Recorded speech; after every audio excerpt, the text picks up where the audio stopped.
পৃথিবীতে আমরা আরো কত কি দেখব, কত কি জানবো, নতুন নতুন কিছু শিখব।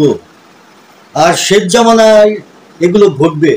আমাদের নবী করিম সাল্লাল্লাহু আলাইহি ওয়াসাল্লাম বলে গেছেন, তিনি বলেছেন যে পৃথিবীতে এমন এমন ঘটনা ঘটবে যা তোমরা কখনো দেখোনি, যা তোমরা শুনলে অবাক হয়ে যাবে, হতভম্ব হয়ে যাবে, তোমরা শিউরে উঠবা। সেই ঘটনাগুলোই ঘটছে বর্তমান পৃথিবীতে।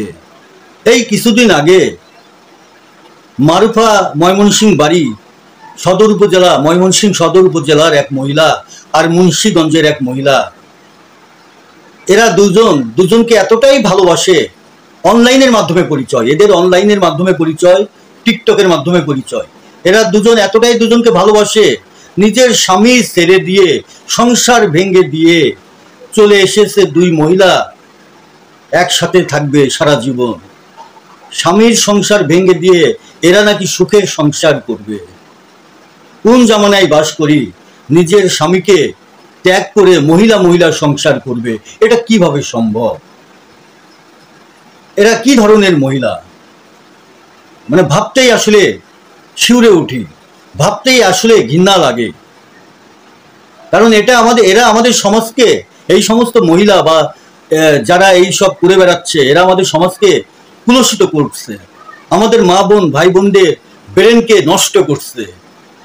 এদের কারণে আমাদের সমাজে এরকম ঘটনা যে আরো ঘটবে না, তার কি মানে আছে? ঘটতে পারে। এই জন্য আইন প্রশাসন, ইসলামের দৃষ্টিতে এই ধরনের কাজ করা হারাম, এদেরকে উপযুক্ত শাস্তি প্রদান করা হোক।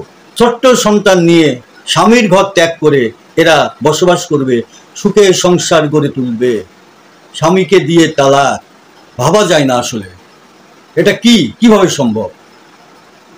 মহিলাটিকে প্রশ্ন করা হলে যে আপনাদের কি ওই কাজ হয়?